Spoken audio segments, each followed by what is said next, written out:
Assalamualaikum warahmatullahi wabarakatuh. Selamat siang dan terima kasih kepada Ibu Dia Rahayuning Perwitasari selaku tutor mata kuliah perencanaan kota. Perkenalkan, nama saya Anggi Faujan dengan NIM 04206812 dari jurusan Perencanaan Wilayah dan Kota. Di sini saya akan membahas mengenai tentang satu pengertian kota, perkotaan melalui aspek fisik, sosial, dan ekonomi. Yang kedua, ruang lingkup perencanaan kota. Yang ketiga, perkembangan kota melalui perspektif sejarah. Dan yang keempat, konsep, proses, dan dampak urbanisasi. Serta yang kelima, menganalisis tantangan dan masalah pertumbuhan perkotaan baik secara umum maupun Indonesia. Oke, langsung saja yang pertama, pengertian kota dan perkotaan melalui aspek fisik, sosial, dan ekonomi. Secara fisik, kota adalah suatu kawasan yang ditandai oleh kepadatan bangunan yang terkonsentrasi, infrastruktur yang terencana, serta aktivitas manusia yang padat dan beragam. Ciri khas fisik kota meliputi jalan, perumahan, perkawasan komersial, dan fasilitas umum. Menurut Brand 1945, unsur-unsur yang mempengaruhi karakteristik fisik kota yaitu topografi tapak, bangunan, struktur bukan bangunan, misalnya itu jalur transportasi dan jaring utilitas, kemudian ruang terbuka seperti taman, makam, dan tempat rekreasi, kemudian kepadatan perkotaan, iklim, vegetasi, dan kualitas estetika. Kemudian yang kedua, ditinjau dari aspek sosial.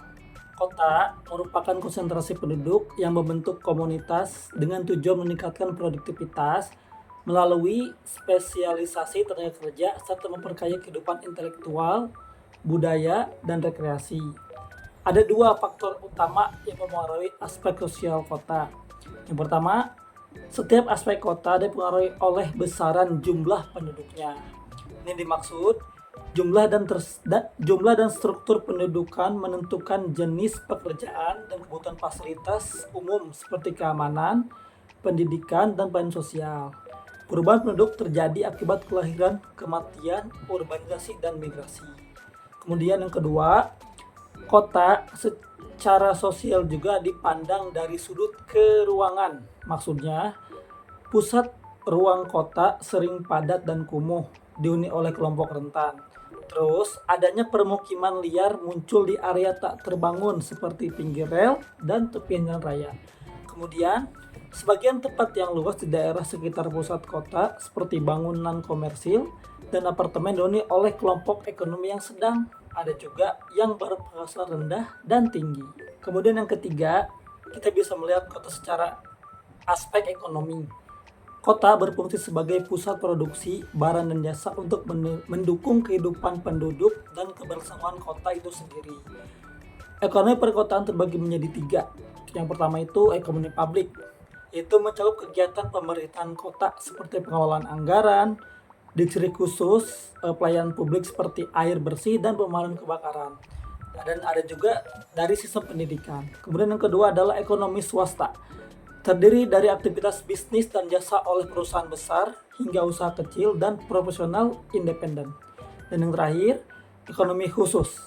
Ini maksudnya adalah organisasi non-profit ya, sukarela atau bebas pajak yang bukan dijalankan oleh pemerintah maupun perusahaan komersial. Kota dengan ekonomi yang sehat mampu mendukung pertumbuhan dan menyesuaikan diri dengan perkembangan teknologi dan perubahan zaman. Pendapatan kota berasal dari pajak, lisensi, dan iuran yang mendukung pembiayaan layanan publik dan infrastruktur. Secara keseluruhan, kota memiliki ciri seperti penduduk yang besar, kegiatan non-pertanian, pusat ekonomi, kawasan terbangun padat, masyarakat majemuk, fasilitas umum lengkap, dan beragam fungsi sosial, ekonomi, serta pelayanan bagi sekitarnya. Kemudian yang kedua, tentang ruang lingkup perencanaan kota.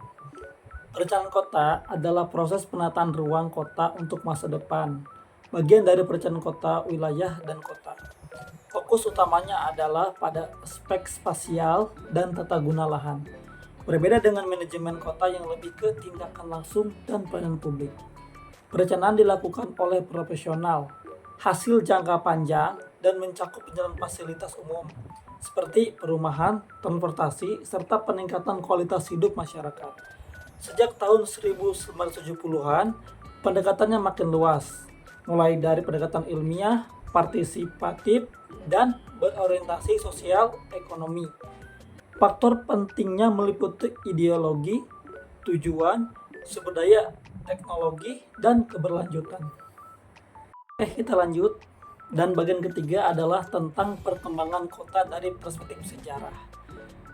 Sejarah menunjukkan bahwa kota berkembang dari pusat kekuasaan atau perdagangan, seperti kota-kota kerajaan atau pelabuhan. Dalam konteks Indonesia, kota-kota besar seperti Jakarta, Surabaya, dan Yogyakarta tumbuh dari pusat kolonial atau kesultanan. Perkembangan ini terus berlanjut mengikuti dinamika politik, ekonomi, dan globalisasi. Yang keempat ini tentang konsep, proses, dan dampak urbanisasi. Urbanisasi adalah proses pergeseran penduduk dari wilayah pedesaan ke perkotaan. Konsep ini berhubungan erat dengan modernisasi dan industrialisasi.